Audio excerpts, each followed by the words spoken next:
Welcome back, everybody, to another episode of the Chasin 28 podcast, episode number 2 since we changed the name to Chasin 28 here on Pinstripe Prospects. I'm Ricky Keeler, happy to be back with you once again this week. Hope you're all staying safe. Hope you're all wearing a mask as we get through this together. And we have a big show for you coming up over the next hour or so. Of course, the big news in the Yankee minor league landscape is, well, the Yankees have new affiliates now. As minor league baseball changes, the Yankees now are a part of that as well. We're going to get into everything involved in those moves. We have our founder, Rob Pimpsner, here, who's been all over this for the last few months. We'll get into Somerset become the AA affiliate, Hudson Valley, now the High A affiliate, as Trenton, Staten Island, and Charleston are no longer in the picture. We'll react to that.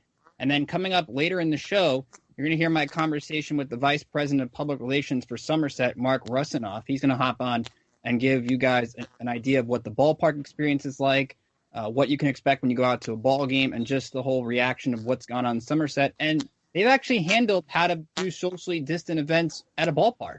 So I think that'll be cool to get you guys to hear that as well. Want to remind you can follow us on Twitter at Pinstripe Pros. Like us on Facebook. Follow us on Instagram. Please be sure to subscribe to the podcast on iTunes. We hope you give us a rating. We hope it's 5 stars. We want to hear from you. Tell us what you like. Tell us what you don't like.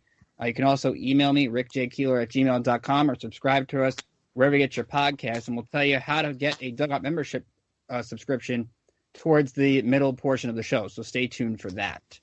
I want to bring in our panel for the evening. It's a really good panel. I'm going to start with our AA beat writer, formerly the Trenton beat writer, now the Somerset beat writer, I can say. Matt Cardos is back on the show. Matt, how you doing? I'm doing well, Ricky. I think it's going to take some time to get used to calling myself the Somerset Patriots beat writer after like you said, covering Trenton for the last 8 seasons. It's definitely going to take some time to get used to switching the title rounds. But looking forward to talking with you guys here tonight. It's been a while. It's good to be back on the podcast. I think it's been about 2 years for me. So looking forward to chatting with you guys. It also has to be doubly tough for Matt because he is a Jet fan. So having to say anything with the word Patriots in it probably doesn't go well. Yeah, I mean, yeah. If you want to talk about last Monday, I was actually rooting for the Patriots this past Monday on the rare occasion. So the tide is slowly turning, but this is definitely a Patriot move I could get behind. That's for sure. Also joining us, of course, as I referenced earlier, the founder of Pinstripe Prospects, Rob Pimpsner, is back on the show. Rob, how you doing? I'm doing well, Ricky. How's it going? Doing pretty good. Happy to be back with everybody again, and of course, the great person that runs our social media. You hear her every week on the show. Alexis Farinacci's here. Alexis, how are you? Doing well. Give a quick birthday shout out. Happy birthday yesterday to Rob. We wouldn't be here without him, so give him a nice little shout out there. Thank you. Definitely a good idea on Alexis's part. So let's get right into the show. And of course, it was reported on Baseball America on Friday, then officially announced by the Yankees on Saturday. The Yankees, of course, changing their affiliates up. Grant Wilkes-Barre stays AAA. Somerset goes to AA. Hudson Valley now the new High A team. Tampa, the Low A team. Of course, you got your rookie leagues, one Gulf Coast, one Dominican Summer League. Rob, you've been all over this from the get-go. Safe to say you're not surprised by this, but what was your reaction? You know, the one thing that I guess you could say was kind of surprising was seeing Hudson Valley join in. But I knew Hudson Valley was going to be saved. I did not expect them to actually become a Yankees affiliate.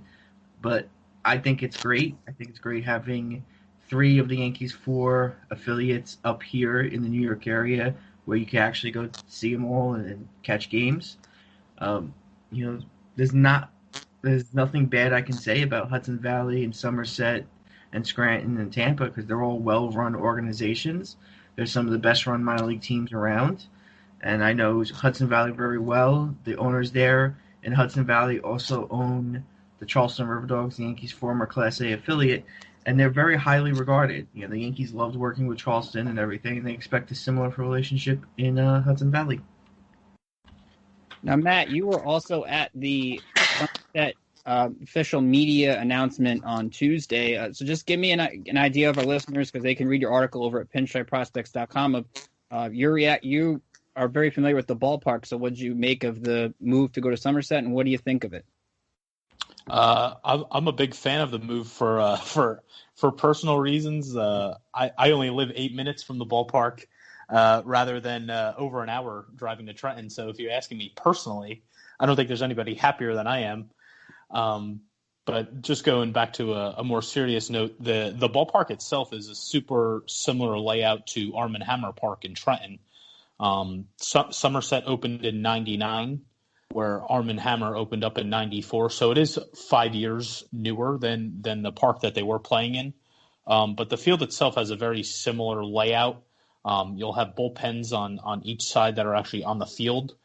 Those are going to now be expanded, according to the reports that we got on Tuesday from Somerset ownership. Those bullpens are going to be expanded and pushed back, and they are going to also have a roof facade put over them. That's going to be coming down the pipeline here soon. But yeah, the stadium is actually located right in the parking lot of Bridgewater Township's train station. So there's actually train tracks that run along parallel to the right field wall. So you're going to have a lot of occasions where guys are hitting home runs out, and these balls are going to land on railroad tracks, which I think is a pretty cool dynamic that gets added into the ballpark. Of course, in Trenton, it was located right on the banks of the Delaware River, so you'd have times where guys would hit it into the river, which was pretty neat as well. But this brings a new dynamic to it, and it also helps for public transportation. There's direct rail access to New York City, where if guys have to get down potentially in a hurry from the city to come down and scout a guy, or if a player needs to go north to get to the city, they could hop on a train right in the parking lot of the stadium and get to the city within probably an hour or so. So they're obviously about an hour closer to New York City now, logistically in a car. It just works out so well for the Yankees and the guys that are going to be playing there when there's actual player movement to be had and moves to be made. We've seen it in the last years. They call it the Scranton shuttle. Guys are moving back and forth every day, but if they want to pull a similar deal with AA guys, they're going to be even closer, as closer as they ever been. So just all good stuff coming from there. But just to speak on some of the improvements that they're going to be making to the ballpark, that Patriots owner Steve Califer went over on Tuesday, that now a lot of them are mandated with the new rules that minor league baseball is putting in place with all the shuffling going on. A lot of these moves are now mandated, and there's a higher bar that teams have to meet to accommodate the affiliated teams that are going to be coming into these ballparks. So both clubhouses are going to be expanded and built out to add more room and more space. I know they're going to be improving weight room facilities. I know they're building a separate facility near the players' entrance that's going to have batting cages. It's going to be like its own separate building, from what I understand. And I also know that they're going to be adding in some kitchen type amenities to accommodate different nutrition things that the Yankees want to implement down in Somerset. So just a lot of good stuff heading over to Bridgewater, and not to say that Trenton wasn't a good enough ballpark for the needs that it served, but as now we're moving into this new era of minor league baseball, and I guess if you want to call it the barometers that teams have to hit, it definitely feels like Somerset is better positioned to meet those needs than Trenton might have been. And the money is there to be invested by ownership. And so I think ownership jumped at the chance to take the affiliation with the Yankees. And I'll tell you what, the vibe that I got from being there on Tuesday was that's a staff that's been together for a really long time, and they're super eager to just show what they can do, and they're super eager to make a really good first impression, not only on the fans, but the Yankees organization, who are going to be watching them obviously really closely now, as they develop that relationship moving forward. So you're saying Jason Dominguez can be causing Amtrak delays in a couple of years? It's quite possible. It's honestly one of the first things I thought of was how enjoyable it's going to be to see Jason Dominguez hit absolute tanks onto the Raritan Valley line. It's going to be pretty awesome. But yeah, it's just a super nice ballpark. It's well maintained. It's got a nice vibe around it. I mean, Trenton, there was pretty much nothing around it. Where this ballpark, there's a nice little restaurant, not even a block away, called the Westbrook. You grab a beer and a burger before the game, and directly across the street from the stadium is actually a shopping center. There's a Target. a Costco, an Old Navy. So there's shopping around the stadium too. If you want to go grab God forbid it rains one day and you want to run in the store and grab a poncho or something like that. I mean, there's things around the stadium to kill time before you get there. You have downtown Somerville, just a couple miles down the road. That's one of the hotbed areas in Central Jersey for restaurants and bars and stuff. Obviously, keeping in mind COVID, we don't know how that's all going to work moving forward. But there is entertainment, there's restaurants, there's bars within a hop, skip, and a jump from the ballpark, located right off of Route 287, which is probably one of the most major highways in New Jersey. You come out right off the exit, and you're a traffic light away from the ballpark. So, I mean, it's in a great location logistically, right in the heart of Central New Jersey. You can't really get in a better spot for it. So, I certainly understand why the Yankees were eager to get into that area and that ballpark, and I think it's really going to serve them well. And I know I just talked about it, but I can't emphasize enough how important I think the rail access is. I don't know how big of a part that might have played for the Yankees. It might have not affected them at all, but I think it could only help that you have a train station in the parking lot of the stadium that can go directly to New York City. I gotta believe that was a definite check in the positive column for the Yankees when they were weighing their options. Alexis, what did you make of the move? And of course, we saw the Yankees' official statement on it. They weren't exactly, and Rob, I'll let you chime in after this. They weren't exactly too kind to Staten Island in that release either. Yeah, I thought it was a good move for the Yankees. I'm excited for them to have Somerset and Hudson Valley join in the Yankees family. Personally, I'm happy to see Tampa stay, having worked in Tampa before and know a lot of the staff over there on the west coast of Florida. Happy to see them get to stay part of the family and part of the organization. I'm excited to welcome Hudson Valley and Somerset. And yeah, I think it was kind of a little bit of a harsh goodbye to Staten Island. I think there's a little bit of bad blood there as the team departs from the organization and hopes to find another affiliate to become part of. But I think it's an exciting time for the Yankees under all this new restructuring. Yeah, Rob, go ahead. I was going to say, I'm not surprised the Yankees were moving on from Staten Island. It's something I came to terms with months and months ago, and I knew was happening, so it's nothing too surprising. The Yankees had a lot of issues with Staten Island, specifically in terms of how the facility was upkeep and a lot of operational things down from the Staten Island Yankees, so it was unsurprising to see. And, when it comes down to it, the Yankees are the Yankees, and minor league affiliates can't take that for granted. You're going to be held to a higher standard, and you can't cheap out on things. So one of the things I thought of when this move happened, I know a lot of people were mentioning it on social media, is the proximity to Yankee Stadium now. Because now Tampa is in low A. Once you get promoted from Tampa to Hudson Valley, you're going to have a lot of fans within close proximity of Yankee Stadium. And I think, Rob, and then Matt, you can chime in afterwards. I think that's going to help fans get a lot more of a connection to the prospects and to the players that are trying to make their way to the big leagues.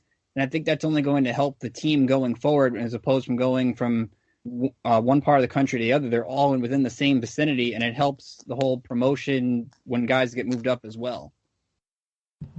100%. It does help with marketing and everything, because these people can come in and see these guys play close. Having low A in Tampa is actually a really good idea, because you have these guys start off in the complex leagues in the GCL. They go to Tampa, where it's not that big of a stretch. You're familiar with the city because you already played there. You have access to the Yankees minor league complex as well, and it's not as demanding as an environment as going to, say, Hudson Valley, Staten Island, or all those other places where you might play in front of large crowds, because Tampa isn't really going to have large crowds. So, and then you go from there and get used to playing it. Now you get used to playing regular games and everything outside of the complex. You go from there, you go to Hudson Valley, which draws really well. has a top-notch ownership group. I can't say enough good things about that ownership group. And then you could go to Somerset and then Scranton. So it sets you up for success going along the way. Yeah, Matt, I also go with you with this because you were talking about with the Jason Dominguez idea eventually, and he gets to Double-A. I mean, now people are going to get to see more of these players, and I think at the same time, fans will be able to say, okay, if I miss him in Hudson Valley, I can just head over to Somerset and watch him play. It's not like, oh my gosh, I missed watching this guy. I'm not going to get to see him until he's in New York, and I think that is a huge deal for fans. I think even the Somerset connection, fans are used to seeing baseball there. Now they get to see actual potential New York Yankees there. Yeah, for sure. I couldn't agree with you more. And I mean, it seems like the whole idea or a lot of the reasoning behind this whole minor league shuffle is to streamline the process and to improve logistics and cut down travel. So I think the closer you could have your minor league teams grouped to better and closer to the home affiliate, the better, especially as these guys are going to start going through the process and climbing the ladder. Like Rob said, once these guys go through the stadium leagues and they start out in Tampa, which is now the low level, they're up here permanently. They don't go back down south. And one thing that actually just dawned on me as you and Rob were having that conversation is I think it only benefits these guys too that they're going to be playing in colder weather in the early month or two of the season. I mean, it's still cold here in April up in the Northeast where a lot of times when these guys were getting to Trenton, when I've been down there, some of these guys have never played in cold weather in their life. They've never felt 30-degree temperatures. And if you're playing in Yankee Stadium in October or November in the World Series, that's what you face. So I think that's another little wrinkle that's thrown into this. Once these guys leave Tampa in High A, they're going to deal with that cold weather in April and early May even sometimes, every level that they get to, which I think is also a good thing to experience. So that's an awesome dynamic. But yeah, just from a fan perspective, I think it's awesome to be able to go to any little small town up here in the Northeast and only have to get in your car and drive an hour, 2 hours, 2.5 hours, maybe tops in between the furthest affiliates. I haven't really run the miles between Somerset and Scranton or Scranton and Hudson Valley, which I think is up in Fishkill, New York. I haven't run the miles, but I know it can't be more than 2.5 hours or so. So, but yeah, you miss Jason Dominguez in Hudson Valley. You get in the car, you drive an hour and a half, 2 hours down to Somerset. You miss him in Somerset, you drive out to Moosic and see them out in Scranton with the Rail Riders. So, and fans aren't stupid in terms of the guys that watch the big leagues. They know about prospects. I think that's one misconception that a lot of people have is that, oh, it's just minor league baseball and most fans just come to have a hot dog and a beer on a Friday night and bring the kids and have a good time. I mean, that definitely happens, but there's people that go to those there's fans that go to those games to legitimately go there to watch prospects, and they follow those prospects, they know those prospects, and they crave information and they crave content on those prospects. And I think it's only grows year by year. God, I saw it, and I know you guys saw it, the Glaber mania that went down in Trenton and Scranton, and the amount of people that just wanted to see Glaber because he was hyped so much. You're going to get that now. Like we were just talking about Jason Dominguez or guys like that when, I mean, the guy has a nickname already and he's never played a professional game. He's called the Martian. Like when that guy comes around, you could potentially, it's a drawing card. You're going to sell games out. You're going to sell tickets. You're going to sell merchandise. So to be able to go to any ballpark you want to watch the Martian for potentially 2 to 3 years of his career before we would hope makes it to the big leagues, I think is just a huge positive for the fans, and it's a good marketing play for the Yankees to be able to market the guy in the same area 2 or 3 years before he may even make it to the big leagues. I thought that was a good point you brought up too on the weather, because especially even starting your career, if you're in High A now and going to upstate New York, where you basically subtract like 10 to 15 degrees off the New York City weather, that's a thing in itself. But Alexis, I want to go to you because you've covered Florida State League baseball before, and Matt mentioned it. I think keeping the developmental stages in Florida, adjusting, and you can just focus on baseball, that's going to be huge for a lot of these players. Yeah, for sure. I mean, you guys said it, keeping it down there, they get to go right from spring training straight to their developmental leagues, and they're already accustomed to the climate of the area. They're already accustomed to living in the area and knowing the ballpark and the logistics behind it. I think it is important to keep it there, that developmental league, and then for them to go straight from GCL and the developmental league to low A, it's going to be an much easier transition now.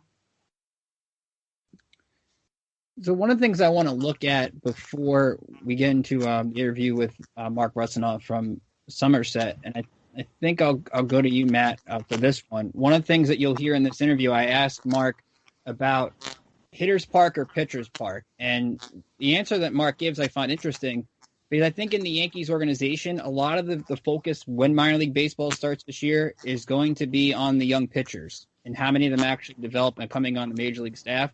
And from what you can tell in the ballpark, your experience with the ballpark, how do you think that'll help those young pitchers like the Luis Gils, Luis Medinas, as they try to make a statement to make their case for the major league level? To me, I just in looking at it, like I said, I've never covered a game in the ballpark, so it's really hard for me to judge how it actually plays. To me, it looks like it's a pitcher's park, wide alleys, and there's a ton of room down the lines. Where I was even standing on with the press conference on Tuesday.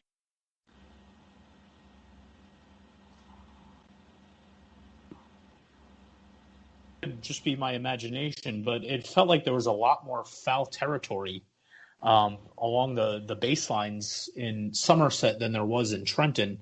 Trenton seemed like it was a lot more condensed, where the field at Somerset seems to be a little bit more open and a little bit more longer in the alleys in the outfield. So my first impression is it's probably a pitcher's park, but again, I don't know the way the ball carries, especially if you're taking away the wind factor blowing in off of the river in Trenton, which obviously sometimes aided home runs, or the ball would blow one way or the other way on a given night, depending on just the way the wind was blowing in off the river. Now, like I said, the only thing beyond that right field wall is some railroad tracks and I think a couple of factories or something like that beyond that. So I really don't know how the ball is going to carry out of the park, but my initial first impression is it does look like it's going to be friendly to the pitchers that are going to be coming through there this year. So, Rob, I want to get your thoughts on Hudson Valley, of course, former affiliate of the Rays in the New York Penn League. So I think a lot of the fans that follow the low levels of minors are at least somewhat familiar with it. But what can you tell our listeners about Hudson Valley, the ballpark, and how do you think it's a benefit to the Yankees? You mentioned the ownership group, so tell us a little bit more about that. Well, first things first, the owners of Hudson Valley are the same owners that own the Charleston River Dogs, the Gold Clan Group. They're very dedicated to providing a top-notch experience for players as well as fans. So they're not shy in investing in their ballpark and investing in the team to bring success. And the one thing fans will notice when they go to Dutchess Stadium in Fishkill, New York, is that it is a older ballpark. It was built in '94. It's the last of the old-style ballparks with the concourse underneath the stands versus the concourse above the stands. But when it comes down to it, there's going to be a pretty big renovation in Hudson Valley for that stadium. I don't know the details yet. Very few details are open.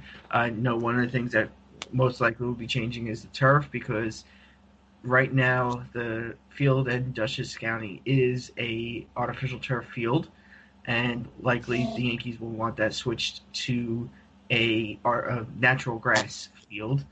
But I expect a lot of changes, because with these new facility standards, I think a lot of things are going to have to change in that ballpark. It's going to be a massive renovation. It's going to happen over a couple of years. But Hudson Valley draws really well. They're one of the top drawing teams in the New York Penn League, or were one of the top drawing teams in the New York Penn League. They know how to reach out to their fan base. They know what they're doing. It's a very good area. It's a very historical area up on the Hudson River. So it's going to be very good for Yankees fans as well as Yankees prospects. So we're going to take a quick break. We'll come back. We'll play my interview with the the Vice President of Public Relations for Somerset, Mark Russinoff. And then we'll come back and talk about what exactly went wrong for Trenton and Staten Island, and also give a little thoughts on what happened in the AL MVP race today with DJ LeMahieu. So stay tuned for my interview with Mark Russinoff, and then we'll be right back on the other side, talk a little more of this Yankees minor league shuffle.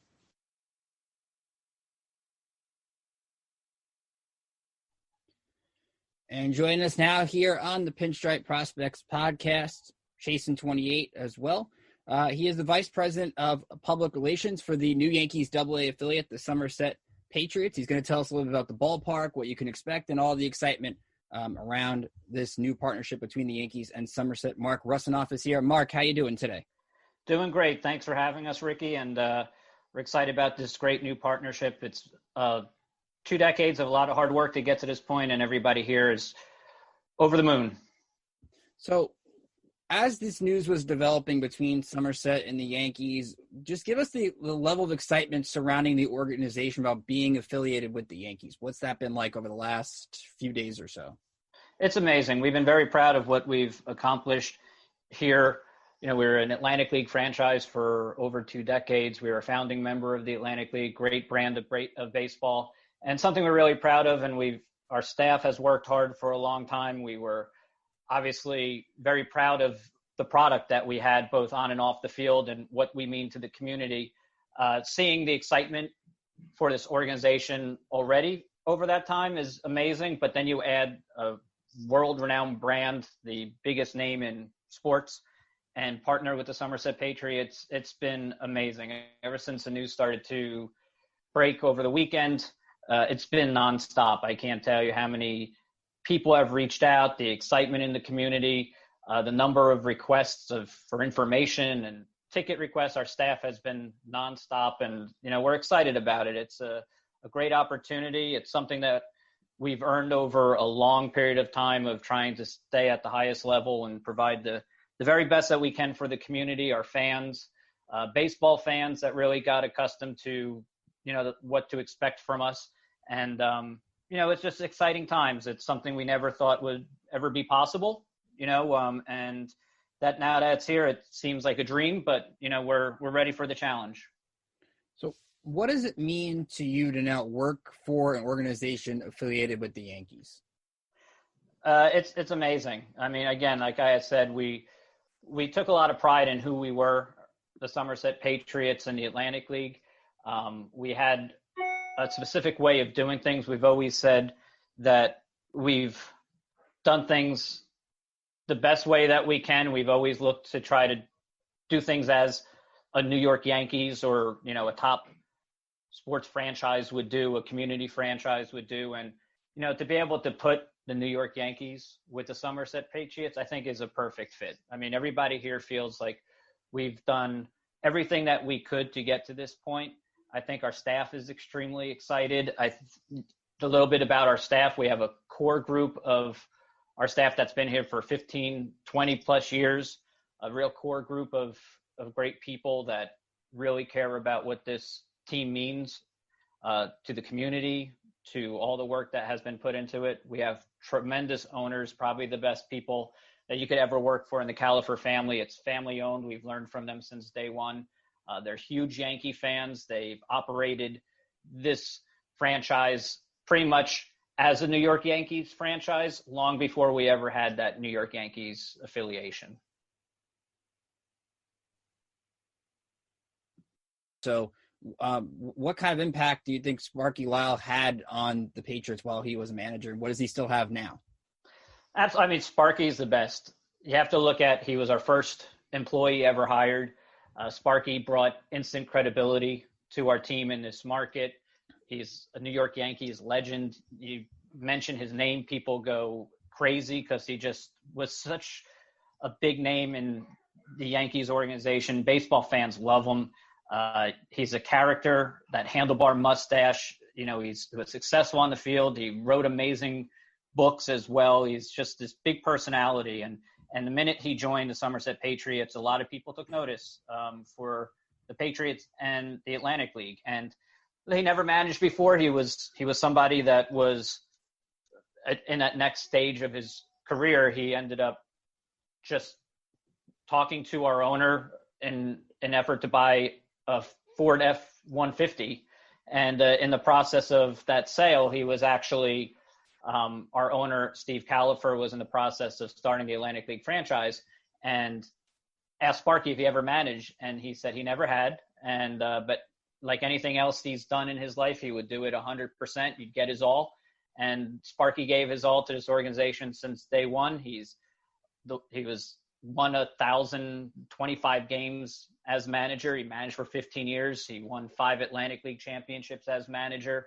That success as a player transitioned into success in his second chapter of his baseball career. And he was a terrific manager. He was successful in the playoffs. He treated every game the same.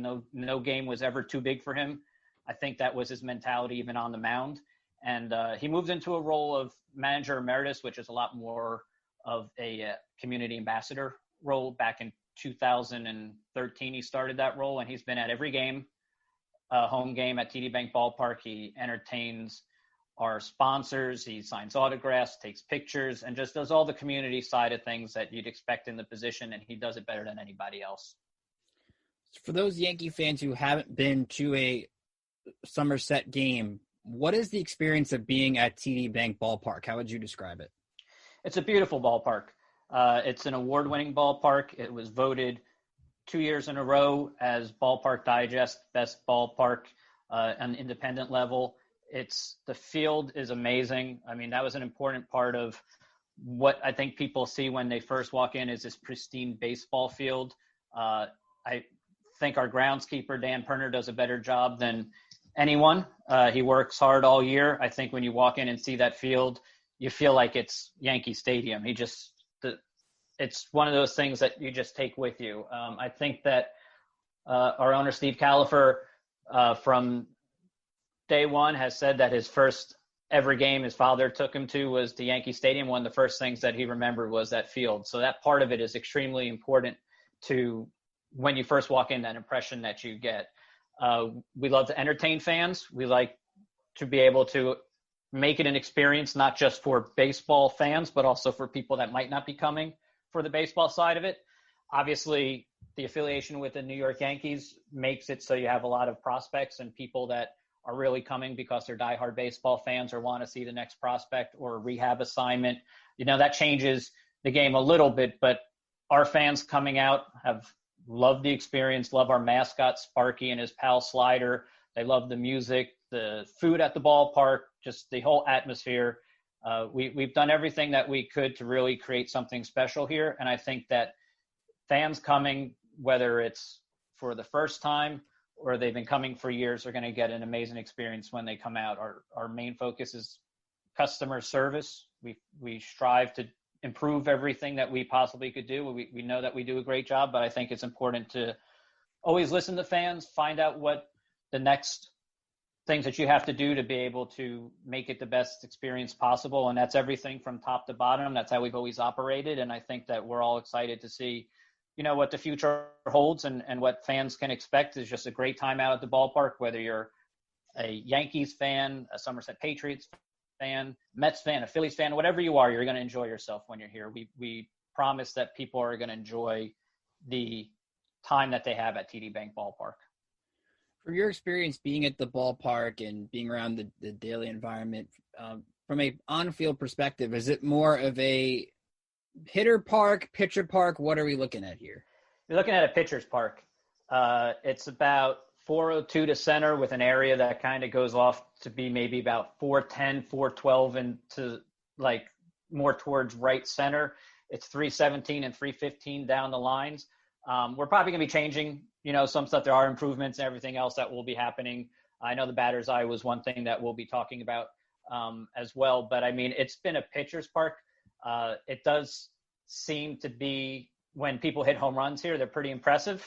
But I think that we have a history of it being more of a pitcher's park than a hitter's park. Now, obviously, everybody's lives have changed over the last close to year or so due to COVID-19. The Atlantic League obviously had things halted, but what kind of impact did the Somerset Patriots have on the local community? That's a great question.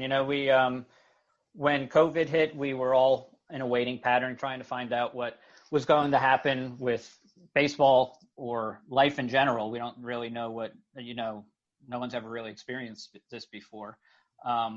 We waited for a while to see what an Atlantic League season would look like. At one point, the Atlantic League was all ready to play and, just said, we'll push it back a little bit, see if we could get things going. And then it changed where the Atlantic League actually allowed each team to really open up their schedule to bring baseball or events or whatever you could do for your community to your own ballparks. And we took that opportunity to create our own professional baseball league. We created a second team to play the Somerset Patriots. They were called the New Jersey Blasters. We kept all the players on both teams local so that we would be able to bring baseball and not have people traveling from state to state and worry about, COVID or spreading the virus, here or anywhere else, or guys getting the virus from out of state and bringing it in. So we worked really hard to create a baseball league, a professional baseball league that brought the community together. And we were allowed 500 people at the ballpark. We sold out all 13 games. It's exciting to say that we've averaged 5,200 fans a game, throughout our history. On weekends, we'd have 7,000, 8,000 fans here. And we were all excited as a staff to be able to sell out at 500 because that's what, this world was allowing us to do at that point. And we weren't making money. We weren't looking to do that. Our ownership said that they wanted to do this for the community. Our president, general manager, Patrick McBerry, was adamant about bringing baseball here just to say that we were be able to serve our community. And we did. It was very successful. We actually had Brandon Liebrandt, who was playing for the New Jersey Blasters, get his contract purchased by the Miami Marlins, and he made his major league debut this year, coming out of our Somerset Professional Baseball Series, which was basically something we created just to bring baseball, and it changed his life. He was able to actually make the major leagues from it. And, we did anything we could. We did movies on the field. We did drive-in movies in our parking lot before we were even able to open the ballpark. We did dance. Schools did practices and events at the ballpark. We did Yom Kippur services on our field. Anything that you could do that was going to allow us to bring people together and use the field and just know that we're still here and that we wanted to be there for our community. We were open to do that. We did PPE drives for our local hospitals and our partners at RWJ Barnabas Health and worked really hard to, not just, bring people together, but try to help people along the way. Yeah, I think that's one of the interesting things, that saying that you guys had at least some baseball there, and we don't know what baseball is going to look like in 2020 when we get there. How did you feel that went over with having everything local and following all the social distancing guidelines? Does that help you prepare more for what could happen whenever the 2021 minor league season gets started? Yeah, we have the experience in it. Our staff worked extremely hard to have every protocol in place. We followed New Jersey state guidelines. We had everything from, hand sanitizer stations throughout. We social distanced seating. We had people wear masks, whenever they were in high traffic areas. When you were in your seats and you were far enough away from people, you were able to take your mask off. Our players were COVID tested every week. I mean, we only played the 13 games we were doing every weekend from mid-July to mid-August. So we didn't really have an everyday testing. We were testing for the week. And all the players were very serious about safety. Our staff was very serious about it. We got a lot of great advice from our health officials and experts through this area. Again, RWJ was very helpful with making sure that we knew what we needed to do. And the state, too. We got a lot of the guidelines from the governor's office of what we would be allowed to do. And, we have that experience. I think people felt safe whether they were coming to the ballpark for games, which were spread out throughout the entire ballpark, but also for everything from the movies, where we had the movies on the field. We would actually mark spaces that people could sit with their families and not be too close to other people. So there was a lot of thought that went into our plan. We had to submit basically a book of how we would operate, in the times of COVID. And we looked at everything we possibly could. We looked at what other teams and communities were doing and what the best way to handle it would be. And I think that we came across and did a great job with it. I think we got great response from the community. I think we had a lot of people appreciate that we were able to do that, to bring baseball and these events to the community in a safe way, that they felt safe coming to the ballpark. And our fans did a great job of doing that as well, of following those guidelines to keep others safe. So one of the things I was reading was about how nobody knows what the schedule looks like. Nobody knows how many games actually going to get played. And yet there's already a crazy request for season tickets and people want to get involved. What has that influx been like inside the organization with people wanting to get those tickets? Meanwhile, nobody knows what's going on yet. It's a great question, and we're still learning as we go. There's a lot in front of us that we're still waiting to find out what exactly a schedule looks like. But what we saw was a great response from our community. The second that the news started to hit, we've been unbelievably inundated with calls and emails.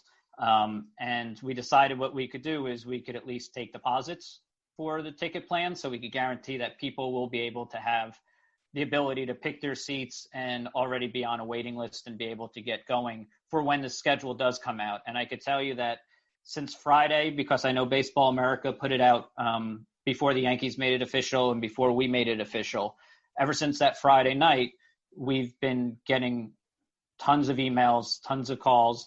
And, I think it's in the hundreds of people. It's been a great thing for us. We've always done well. We've always drawn well. We've always been able to say that the product has always been well received. Our organization has been incredible for 20 plus years.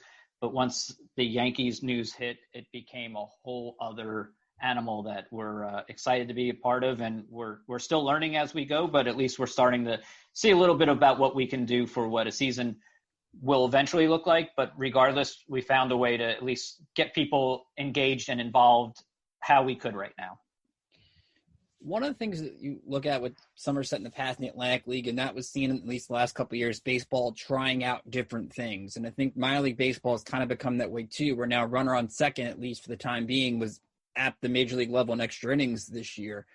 So do you feel that the level of baseball, while it might be somewhat different, fans are used to these new ideas and new things, that it's not going to be as different for them in terms of the fan experience from 2019 to whenever this year begins?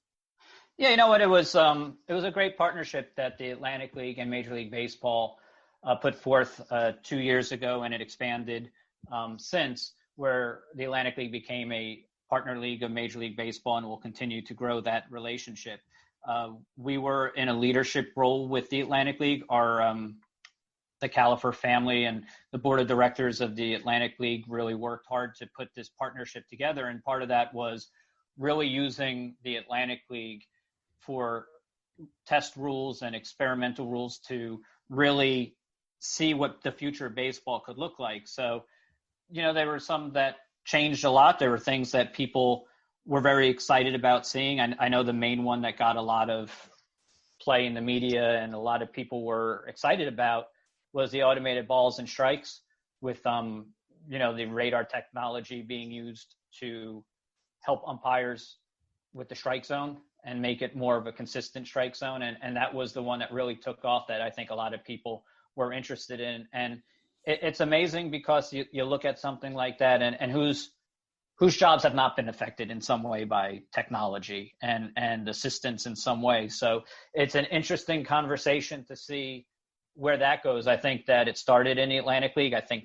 people are excited about that one. I think that it's something that, Major League Baseball was looking at, very focused on that part of it, because it's something that I think that they want to eventually bring to the Major League level.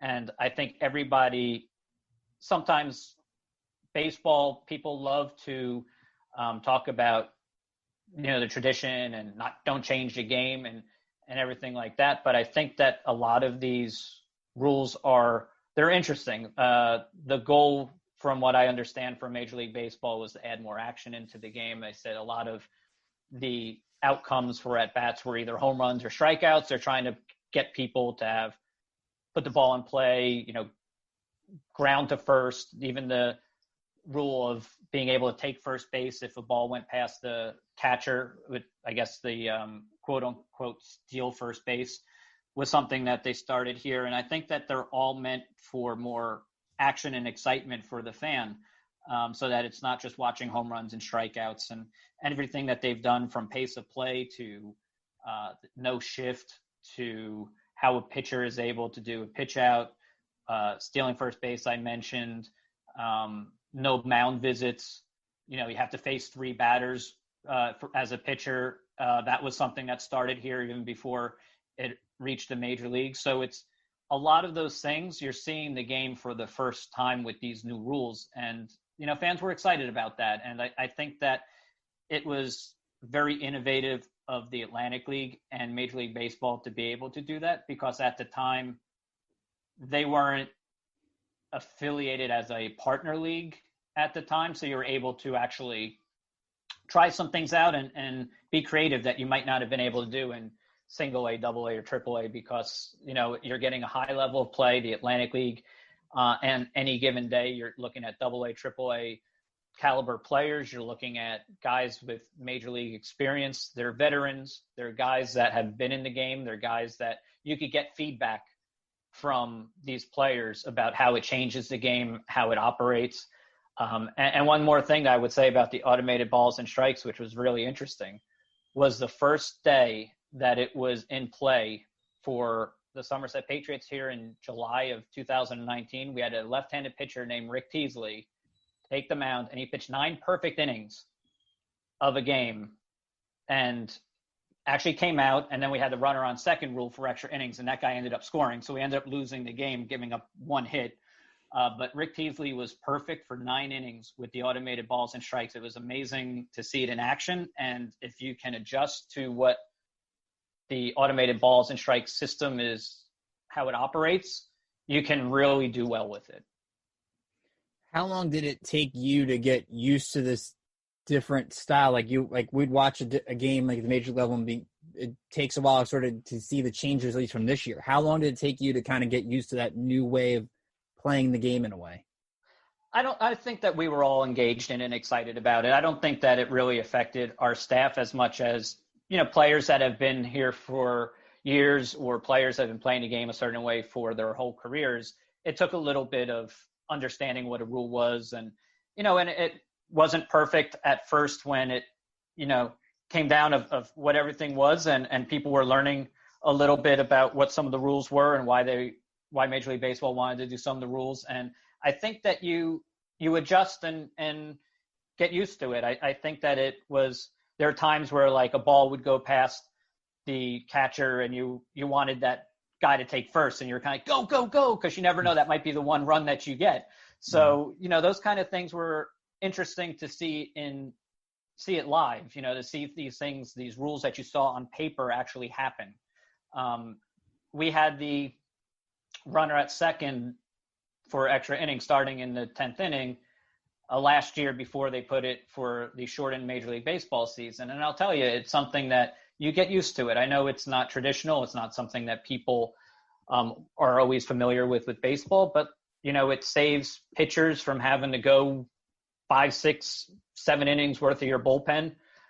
It gave people the opportunity to get you change your roster a little bit, because you have a guy that's going to start on second, and maybe the other opportunities of stealing first, or different things that maybe you want a guy that's a little faster that could do these things and add a little speed to the game and some excitement on that end. So you see things on paper, but then you see things actually happen, and you're like, this is kind of cool. If you can take a step back and really look at it as, they're trying to bring changes into the game. Some are subtle, some are ones that people will really notice, but it's supposed to add a little more action, a little more excitement to the game of baseball, which I think they've heard about and listened to for a long time. And I think that they're trying to make it different experience, and listen to fans. And, they're trying to get the game younger and attract a new audience. And you don't attract a new audience with the way things always were. Sometimes you have to be a little experimental and change things around a little bit to excite people to the brand and what's coming, if that makes sense. Last question for you. When you look at Somerset, they've had over 20 players make it to the major leagues. Now Somerset becomes a AA affiliate of the Yankees, and we've seen in baseball you could go from AA to the major leagues. Can you talk a little bit about the community? We talked a little about the close-knit community with the team, to maybe fans to be even closer now to players that may get up to the major leagues the next day and build that bond going forward? Oh, absolutely. And I think that, look, we've had tremendous players here over our 20 plus years. We created a family environment. Our players are extremely important to us. And it doesn't go without saying that a lot of our success and why we were really looked at comes from how we've handled business on the field. We had a great tradition of winning with Sparky Lyle as our manager. Brett Jody followed up in Sparky's footsteps after being a pitcher, a pitching coach, and then manager for us, and created a culture here of winning, and people respected that and saw how we went about our business of having fun and winning at the same time. And, that success translated to guys enjoying being here, having great chemistry in the clubhouse, caring about our fans, doing everything that they could while they were here in the community, whether it's going to a camp to teach baseball fundamentals to children with autism, whether it was signing autographs for kids, whether it was taking the extra step to make someone's experience here extra special. And, a lot of that comes from the community really caring about these guys. When you come here, it becomes this great big family atmosphere. The players, that embrace that and care about that, they're going to be treated really well. Our ownership, our staff, our team, our community, and our fans really care about who the Somerset Patriots players are. They get accepted into this area. They become part of it. And I think that helps with the success on the field when you realize how much people do care about you as an individual. And that's something that we've always taken pride in, and we'll continue to do so. And we know it's going to be a little different because, we don't know the players. We're not the ones necessarily bringing in those players. We always controlled our roster and being able to bring in our guys.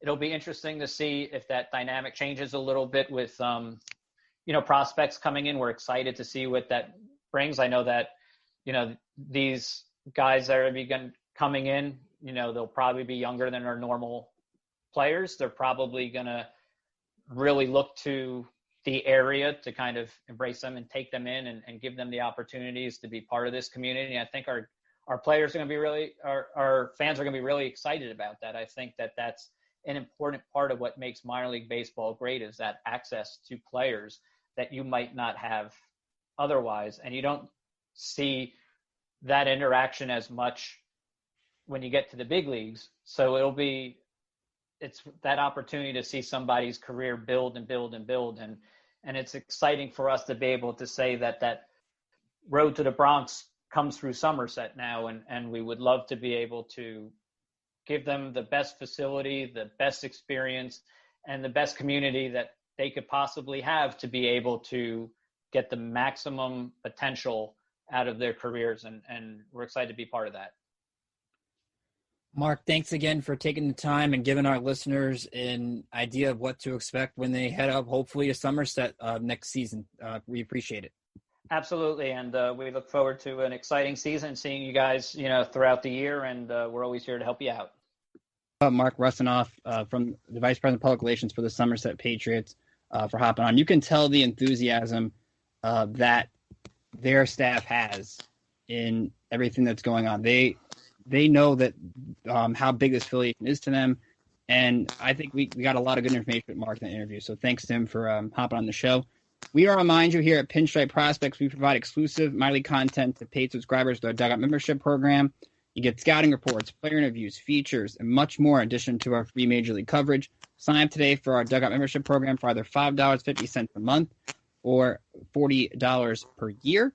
And I guarantee you, if you take a chance and sign up, there's a lot of great things on the site. Again, we have beat writers everywhere in the Yankee system as soon as minor league baseball gets started again, and you're not going to find any content like that anywhere else.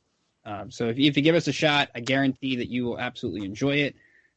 We have all these new changes, which I know Rob can speak to at a later time. Rob, I don't know if you want to speak to those now. If you want to add anything to that, feel free.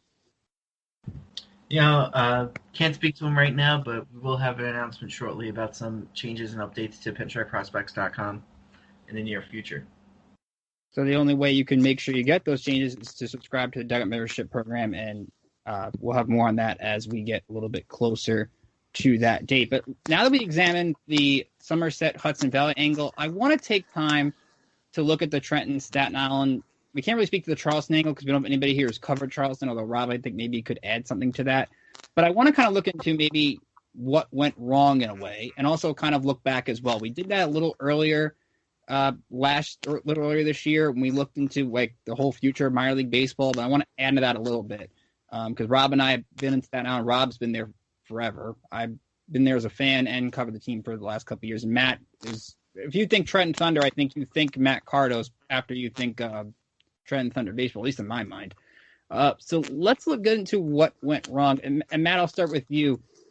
From your experience, first off, what are you going to remember about Trenton Thunder baseball, and what do you think went wrong? Yeah, that's a good question. I think I've been trying to kind of comprehend that for myself for the last, I guess, since I saw the Baseball America article pop up on my Twitter timeline. Honestly, before I even clicked the article to read it, just the headline, I read the headline, and my immediate thought was, wow, it's over. Like, it's happening, because as I alluded to earlier, Rob and I have had plenty of conversations about this move since the later part of the spring. And I thought it was a really distinct possibility, and I digged a little bit. Rob had done a little digging, and we had some private conversations that they just seemed to gain a little bit more legitimacy every time we talked about it.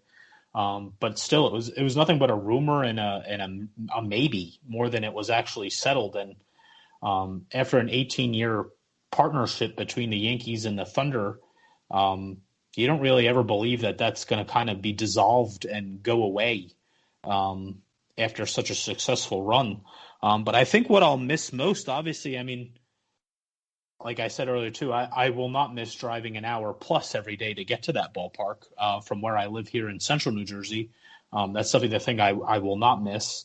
But I'd remiss if I didn't say it. It's kind of like the closing of a chapter that kind of brought me to where I am in my writing career. I appreciate the kind words, Ricky, and you saying when you think of Trenton baseball, you think of me. But I mean, that wouldn't even be. Nobody would know who I am. Nobody would read my stuff. Nobody would follow me on Twitter if I didn't get the opportunity that the Trenton Thunder gave me to credential me and give me the access to bring the content. So I have to thank them, and I going all the way back to Bill Cook, who was the media relations guy and ran a lot of the show down there when I first got my first credential back in 2012. So I owe a lot to the Thunder organization on just a personal level, because they've helped elevate my career and develop a following that I wouldn't have had otherwise. But obviously I'm going to miss the people. I mean, baseball's especially when you're in the media, you guys know, you guys cover games. You don't just go there and show up and write a story and you go home. I mean, you develop relationships with front office people, radio guys, media guys, certain fans that are season ticket holders that come up to you and say they read your stuff and they just ask you questions and you talk about baseball. But obviously I'm going to miss that. I'm going to miss John Moses, the radio announcer. I've developed a good relationship with him over the years. Going to miss the Bat Dogs, Rookie, and now Dash, and those guys. I mean, that was a huge draw. They're probably more famous than any player that's come through the system in the last 20 years. So not seeing those Bat Dogs, the Golden Retrievers, every day is going to be a big downer. And for me, I think the thing I'm going to miss the most, though, I got to say, is Tommy Smith, the Thunder Bat Boy. Brought a smile on my face every time I went to the ballpark, whether I was having a good day personally or a bad day personally. Just knowing Tommy was around, and I've gotten to know Tommy's family a little bit, and I've gone out to dinner with them a few times and gotten to know that family really well. Like I said, I was there for 8 seasons, going back all the way to 2012, not counting the season that was just canceled this past year. So that's not quite a third, but it's damn near a third of my life that I spent in that ballpark covering them. So it's definitely a little bit of a surreal feeling. But I'm looking forward to, like I said, a much shorter commute now. Now that I'm settled down here in central New Jersey, an 8-minute drive to the ballpark certainly beats an hour plus on any given night. So that for me is the best part of the move. But I guess to your next question, what went wrong? Man, it depends who you ask, really. Obviously, you guys see that well-documented pissing match, for lack of a better word. They're not even a pissing match, because the Yankees really haven't stooped to returning serve might be a good word, but ever since the story came out in Baseball America last Friday, formally announced the next morning, a couple hours later, Saturday morning, and then Trenton puts out a statement, not even through the team, through their agency or whatever, and not too many nice things to say about the Yankees. And the way I interpret it is that, all I've ever heard in any conversations with anybody, not even Yankees people, just people in the business who are familiar, that the Yankees were not in love with the facilities in Trenton and did not love Arm & Hammer Park, did not like the way it was upkept. Not even going to the field, just the facility itself. I know they did have issues with it, and it felt, just from afar, just being in the ballpark and talking to people, it felt like that relationship distanced in the last 2 years, and you could feel it. It was almost a feeling that you could sense was happening. Rehabs weren't coming there anymore. They were almost exclusively going through Scranton, where Trenton was getting A-Rod. They were getting Teixeira, Granderson, Sabathia. I mean, they never were afraid to send rehabs there. And then it felt like 2018 going into 2019, I mean, you'd get like a Garrett Cooper, who, if he wasn't even a major leaguer at that point, just smaller guys. Maybe you'd get them here or there, but you weren't seeing the Severino rehabs anymore, the Tanaka rehabs, guys like that, the Greg Bird rehabs. They weren't coming through Trenton anymore like they were back in, say, 2015, 2016, 2017. So you just said, you just chalked it up to maybe the schedule worked out better for Scranton, but from my sense and being as tight as I am to what's going on there, it felt like it was something more than that. And so you got the vibe that the field, the facilities, whatever the case, were not where the Yankees wanted to be.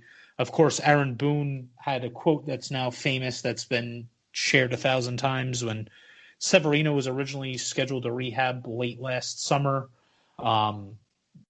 We knew for a week he was going to pitch in Trenton, and I think the day of or the day before the start, the Yankees announced that it was going to happen in Scranton, and Aaron Boone said that they were more comfortable about the mound in Scranton, and that's why they had shifted. So when that was really the first public thing that I saw, that I got it, that really kind of confirmed my suspicions that, well, what we've been talking about is right. The Yankees are not sending these guys here because they don't feel great. For whatever reason, they didn't feel great about sending their top-notch guys there. And, of course, Severino and Betances and these guys ended up pitching in Trenton later in the year in the playoffs, but that was only because every other affiliate had been eliminated already, and they had no other choice but to have them pitch there. So I always got the vibe it was the facilities, the field, whatever the case. I never really explored it too deep with the front office, and like I said, I didn't know that this real. Let's not forget, the last game I covered in Trenton was September of 2019. We didn't even know about this really minor league shuffle that was going to go down. So when I left the ballpark that night, I didn't know that I was never coming back. I didn't know that the Yankees were bailing on Trenton. So I never really thought to explore more about what was going on. It was more of a hunch than it was an actual, holy crap, this is happening. So I kind of regret not really digging into it a little bit more. But like I said, my hunch was always the facilities were the issue. But if you read the statements now that the Thunder ownership is putting out, and they're saying really that that's just a front, and that they had great facilities and they did a great job with the ballpark, and that really the Yankees are only leaving Trenton because of the demographics of the city, and they don't want to be in a place that looks like Trenton or feels like Trenton, where it's Trenton has a much more diverse population. I think it's 50% Black. I think there's a large Latino population. So it's a lot more of a diverse population in the capital city of New Jersey, a lot more city feel to it, to where Bridgewater is nearly over 80% white, and it's a much more small town feel. So it's two totally different vibes, two totally different cities with two totally different sets of people. That's a fact. I mean, they're not wrong in the fact that it's two different places. But to come out and say that that's the sole reason that the Yankees dissolved their 18-year affiliation partnership strictly just to move to a city with a different dynamic, I think was, like I said, that everybody's entitled to their own opinion. If that's the hill that the Thunder ownership wants to go plant their flag and die on, then they're more than welcome to do that. I don't find that to be true. But again, I'm not in those behind-the-scenes discussions, and I don't know what for sure went on. But you get two very different stories depending on who you talk to. And it's a shame that, I mean, it's over. They're not going back to Trenton. Trenton is no longer a Yankees affiliate. So no matter what they want to say in the papers or online or say to the media, I mean, the Yankees aren't coming back. And I would have liked if it was going to end like this, I would have liked it to see it end a little bit more amicably, and it to end on a better note than it playing out as almost a lot of vile anger and hatred going back and forth. Not even going back and forth, but going back and forth in the media. And you also have to understand now that Trenton is left without an affiliate. They're either facing joining an independent league of some sort, or attracting another major league affiliation, but I'm gonna imagine that's probably super difficult to accomplish at this stage in the game, being as though a lot of teams probably have that settled already and didn't really have Trenton in their plans or in their equation. Not to say that can't happen 1, 2, 3, 4 years down the road. I do think there'll be a day where a major league affiliated team comes back to Trenton, and like I said, the staff does a great job there, dedicated people. I never thought the facility was the worst place in the world. They've finished in a top 20 or 30 revenue team for the last, I don't even know how many years. So, I mean, the trail of success is there, and a team can do well, and the community will come out and support a team. But the Yankees made a business decision. I mean, baseball's a cutthroat business. I mean, we see that in player transactions every day. Guys get jobs and lose jobs every single day. So, I mean, this is just a lot more broader of a move like that. And unfortunately, some people in Trenton are maybe out of work now. But to the Yankees, to what the Yankees wanted to do, they moved a little bit closer. Actually, a lot. I mean, an hour closer to New York, to a newer ballpark that's probably maintained a little bit better with a staff that's been in place for pretty much since the inception of the Somerset franchise back in '99. So I don't really see any negatives from the Yankees side.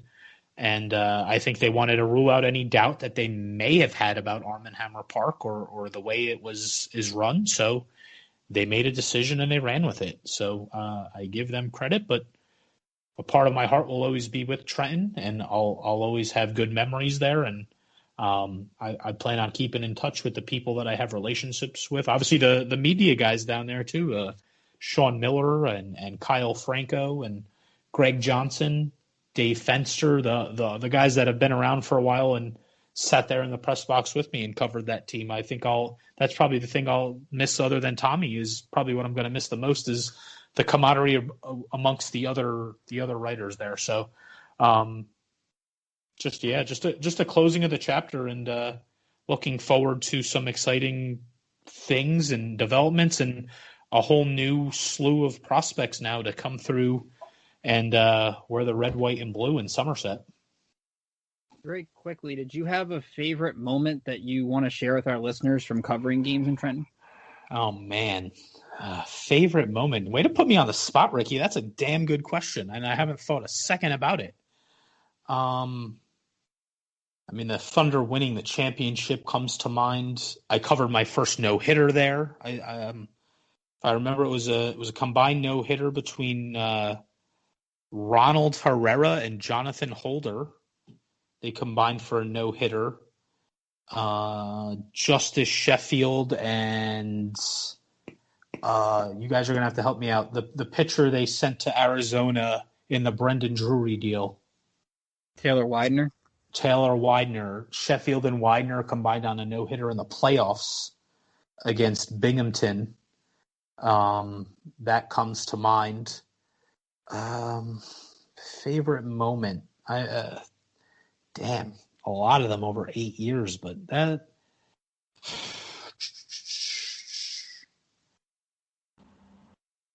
Yeah, I don't want to take up too much of your time. There's way too many to think of, but I think just the championships and I think the championship and probably the getting to cover my first no-hitter is the one that instantly comes to my mind. So, Rob, let's move it over to Staten Island a little bit because I'm sure our listeners, if they haven't followed you on Twitter and read about it, but plain and simple, what do you think went wrong? A lot of it comes down to is just, they took the Yankees name for granted. The team exists in Staten Island specifically just because the Yankees wanted them there. But things were not working out. There was no community connection. There was just no taking care of the players. The players commented constantly how they were taken care of better by other teams and everything. Like even simple things like the team uniforms haven't been changed since 2012, and were practically not even practically, they were literally falling apart. And a lot of stupid stuff like that. The stadium wasn't upkept. There was the outfield wall was rotting and causing loose pads that actually caused an injury last year or in 2019. The padding along the baselines is being held together by duct tape. They didn't want to replace it and everything. So it's just a lot of just bad management essentially and being cheap. And they took the Yankees name for granted. And the Yankees statement said it pretty well. They had no faith in working out. It wasn't going to be in the best interest of their players, and they were 100% correct, because if you go to the ballpark, you can see these things. The field issues in Staten Island itself. There's always seemed to be trouble maintaining a field, which unfortunately is difficult. But, yeah. It comes down to all that. So it's not surprising the Yankees packed up their bowl and left and went to a place where they know the owners are going to invest in the facilities, invest in the players, and make sure the players are taken care of. I think the one thing you look at, and coming from somebody who's covered and been a season ticket holder, I used to always love going to games. I did love going to games as a member of the media and as a fan. It also comes down to, I think, what you mentioned, taking the Yankees for granted. And I think it's tough in New York. It's tough to expect people are just going to show up because you have the name Yankees. I've seen that a couple of places. Like, there are Met fans in Staten Island too. Like, it's a tough thing. Like, you and I saw it a couple of years ago when they had the name Pizza Rats for a little bit. There was a buzz, there was enthusiasm. People wanted to come to the ballpark, wearing their Pizza Rats hat and their jerseys, and I feel like just something was missing there. And I feel like the local ties at the beginning, and like you said, it just, the name Yankees, unless you have something really unique to it, only works for a certain time, I would think. Yeah, I mean, they needed their own unique thing. Pizza Rats was, for what it became, a promotional name that is just something that is done once, maybe twice a year is okay, but it was never right for being the full-time name of a baseball team. because when it comes down to those grandiose names are just there for shock value. So you get a little bit of publicity, and that's it. They have no staying power. They're the shock jocks of sports teams' names, and it caused a lot of friction. It caused a lot of friction in the community. It caused a lot of friction with the Yankees. The Yankees front office absolutely hated the name and caused a lot of disconnect between the owners of Staten Island and the New York Yankees. I mean, say it's a bad name and everything, but push comes to shove, they sold a lot more Pizza Rats merch than Staten Island Yankees merch. But a lot of that could be attributed to just because they actually had a unique name. And aside from that, when it comes down to it, it's a stupid name, but it's not an end of the world name. But a lot of it just came down to is just maintaining that stadium and just maintaining a relationship with the Yankees. This isn't the first time the Yankees actually threatened to pull the player development contract a couple years ago. So this is not surprising at all in that regards. So do you think Staten Island has a chance to be I won't have a chance at an independent option? Like where could they go from here in terms of keeping the ballpark in use for maybe an independent league down the road? Well, a lot of things depend. We'll find out in the next couple of weeks. So a lot of things depend on what the owners of the team want to do. If they take their ball and go home, you have to find a new ownership group and everything. The Atlantic League is interested in the market, so I think it will be a great market for the Atlantic League. It might work out well for Staten Island as well because you get somebody invested and you could get a little bit more closer to the players and a lot more. And you don't have to deal with a lot of other things that the Yankees would have to deal with. So it's going to be interesting to see what exactly happens. And I think if they did go to independent league, I think one of the draws to help Staten Island, if that were the case, might be you get a player that maybe at the latter stage of his career that people tend to recognize. And I think that'll be more of a draw to going out to a game sometimes, as opposed to not being able to connect with an ever-changing roster year in and year out. Oh, 100%. One of the big upsides of going to the Atlantic League route is that the quality of play is going to be much higher. We were originally expecting Brooklyn to be AA, and since Brooklyn's going to be high A, if Staten Island gets an Atlantic League team, you're looking at Staten Island having a higher quality play than what's going to be in Brooklyn because they're going to be AAA, quadruple A players and some ex-major leaguers playing in Staten Island. So it's going to be you'll be able to market the players a little bit differently, and there's a lot of other small things that will be different that makes it worthwhile and thing to look into. So I've ran the numbers. It can work. You just have to have the right people in place that want to do it.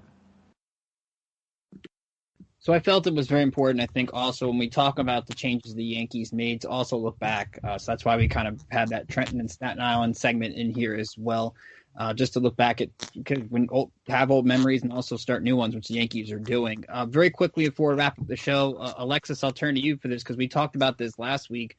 MLB awards were announced. DJ LeMahieu finishes third in AL MVP. I don't think we were surprised that LeMahieu didn't win the award, but I was kind of surprised that he finished behind Jose Ramirez. What do you think? Yeah, a little bit surprised by that. I think we were kind of all talking about how we thought he had the shot at winning it, and I thought he did, but I thought at least second place would have been good for him. Yeah, a little surprising that he did finish behind Jose Ramirez, especially considering he batted over 408 for most of the season and just had tremendous impact on the season for the Yankees this year. So congratulations to DJ, finishing third, and I hope the Yankees can work something out and pick him back up for 2021. Yeah, he had some interesting comments on MLB Network when they were interviewing him, saying New York seems like a good fit for him.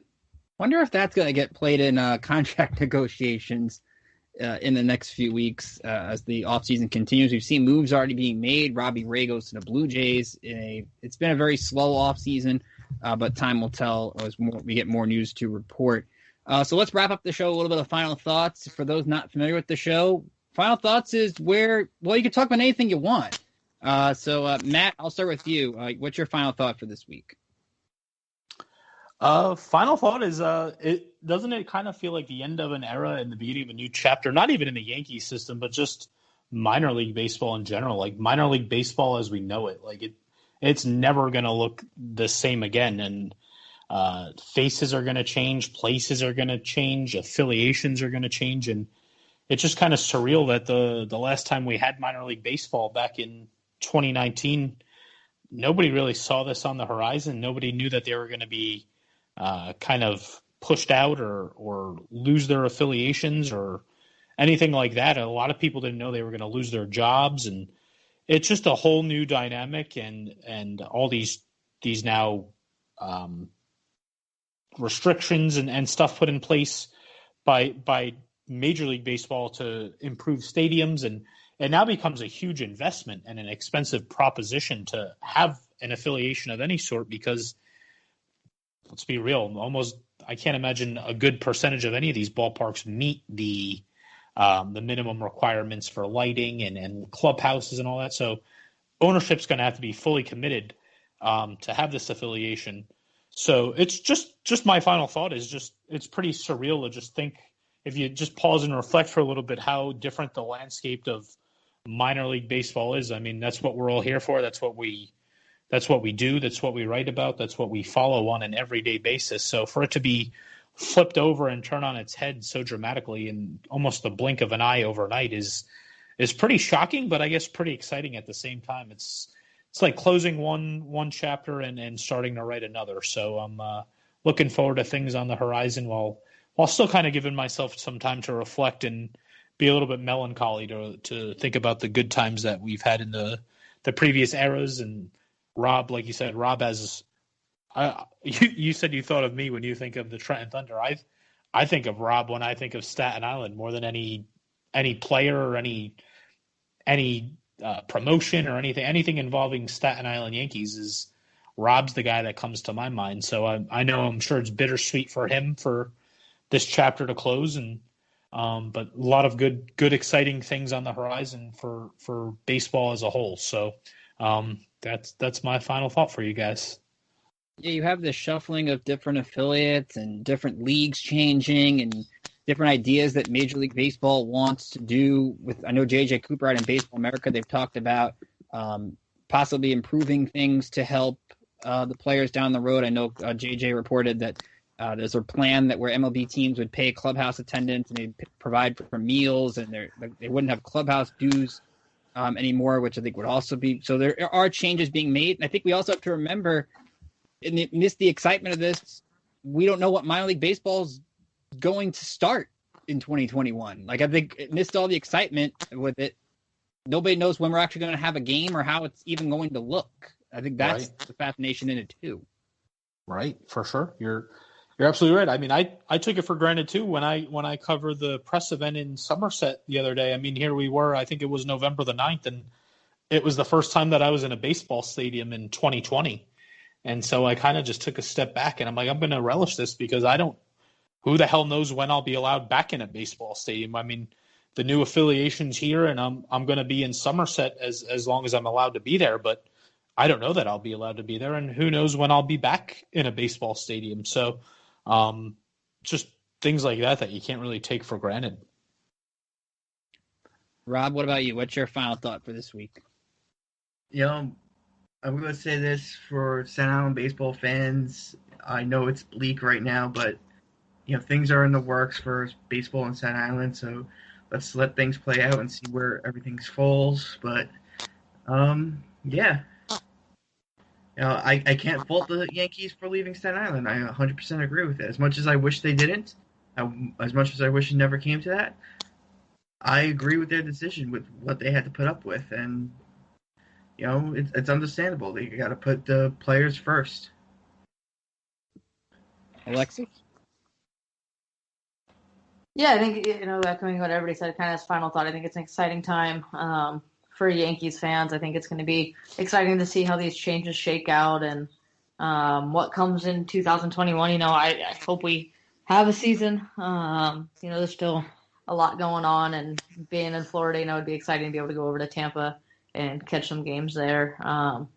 But yeah, a lot to look forward to, a lot to anticipate as these changes continue to shake out. We even had the announcement today, or I guess kind of the leaked information from Baseball America saying that clubbies will now, that role looks a little bit different with them traveling as opposed to just staying at home as well. So you have the minor league clubbies traveling with teams now, and minor league the clubhouse dues being eliminated for the players supposedly. So lot to come still before we even have a season. That'll be constantly ever changing. You'll see different ideas, different plans, and whatever helps the players, I think, is what's important. I think we learned that throughout the entire pandemic is the players deserve a lot better treatment from Major League Baseball, and hopefully that comes to fruition in due time. A couple of things, at least, on the Yankees for my final thought. Go to MLB.com.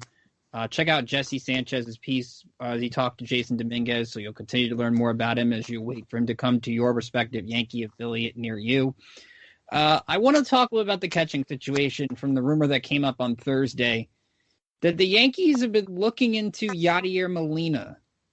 First off, I can't really associate Yadier Molina in anything but a Cardinal uniform. I would kind of be surprised, and we saw St. Louis let Albert Pujols walk out the door, albeit the Angels gave him more money. I think you understand that. I really just find it hard to believe Yadier Molina is going to play for another city besides St. Louis. That's just me. I think he'd bring good defense and leadership to the Yankees, but at the same time, I don't really think that's something a route they should go with. I'd rather keep Gary Sanchez, and I know the New York Post has reported that the Yankees are listening to offers on Gary Sanchez. Look, you're not going to get many great offers because he had a bad year. At some point, and you're just going to – I think you should keep him, or maybe teams are waiting for them to non-tender him or something like that. I think that's also a factor as well, which I don't think they will do. That's going to be one of the biggest questions for the Yankees. In addition to pitching, we talk about they need pitching. I think Gary Sanchez is a big question because you not only lose a potential power bat, but you now have to fix your whole catching situation if you decided to go in a different direction. So a lot of things can constantly change with the Yankees situation. Keep an eye on that, but I don't think Yadier Molina is the answer. With that being said, I want to thank everybody for tuning into the show. Again, Chasin 28, we got a new name. It's awesome. So hopefully you continue to check us out each week. Remember to follow us on Twitter at Pinstripe Pros. Like us on Facebook. Follow us on Instagram. Be sure to subscribe to the podcast on iTunes or wherever you get your podcast. Please give us a rating. I hope it's 5 stars. I want to hear from you. Just email me as well, rickjkeeler@gmail.com. Tell me what you like, what you don't like. Remember, sign up for our Dugout membership program, $5.50 a month, $40 a year. And if you want your first 30 days free, use the promo code Chasin28pod. That's Chasin, Chasin, 28pod. And you get your first 30 days free to check us out. So, Matt, how can they follow you on Twitter to get the lowdown on, I guess, everything Yankees AA related or your occasional Steve Cohen Met tweets? Yeah, I appreciate that, Ricky. If you guys want to shoot me a follow, whether you're new to, obviously, a new fan base now in Somerset who's previously not familiar with the Yankee system. As Ricky said, you're going to follow us in general at Pinstripe Pros and find out find the content from all of our team. But if you want to follow me individually to find out all things Somerset, and as Ricky alluded to, occasional Steve Cohen Mets tweet. No secret, I'm a Mets fan in my own life. So I will preface that by saying if you shoot me a follow, there will be Mets tweets. And a couple pissed off Jets tweets now and then as well. So just a forewarning, but you could shoot me a follow at Matt Cardos. Just my name, at Matt Cardos. And yeah, follow at your own risk and strap in. Alexis, how can they follow you on Twitter? You can follow me at Alexis Farinacci, and along with Yankees tweets, you might see some Jaguar stuff and a lot of weightlifting in there as well. A lot of Florida football. Think you get a lot. Alexis is riding high from that Florida football last week. Yeah, go Gators. That was. Have to say, I was inside the stadium for that game, and I mean the Gators fans were just electric. I mean, be it all, it was only 19,000 fans and the 20% capacity of TIAA Bank Field in Jacksonville, but it felt like the swamp in a sense. You can follow me on Twitter at Rickinator555. Catch my show, Kicking with Keel, every week on Full Press Radio. Actually hitting 50 episodes this week, so I'm excited for that. Brian Kilbrowski from the Rookie Wire, which is an NBA site on USA Today, is going to join me. We're going to help preview the NBA draft, which comes up on Wednesday. I'll also talk a little football, a little college football as well on the show. And I also write about what things ESPN personalities say over at Barrett Sports Media. I did one on what Dan Lebatard did for his producer this week, who got laid off at ESPN. Really great story. So you should check that out. And I know James O'Connell is not here. He'll be back hopefully next week. He's probably watching the Masters somewhere. Usually he provides the golf update. I don't have a pick for you, but Tiger did well. That's good. That's always good for me. So from all of us here at Pinstripe Prospects, I'm Ricky Keeler saying have a great rest of your week. Stay safe, wear a mask, and we'll talk to you again the next time.